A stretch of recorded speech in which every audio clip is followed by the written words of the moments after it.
I liquidated everything. Well, almost everything. No more warehouse.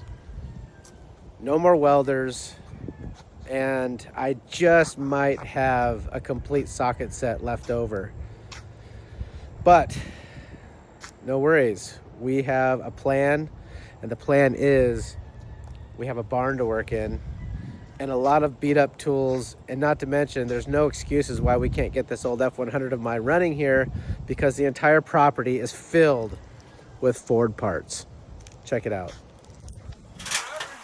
So I had a big block motor in the old Ford, and we had some problems with it. We'll get to another episode of why and what happened with that big block, and we'll get your guys' opinion on what's going on with it and what might be going on with it. But currently we're in a good spot to get this truck running because Joe over here has got a lot of big block Fords. One right here. Runner, right? Just needs a battery. There's no reason why this truck should not run with a big block Ford in it, which it needs.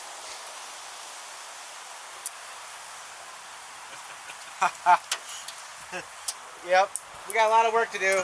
This is the new spot.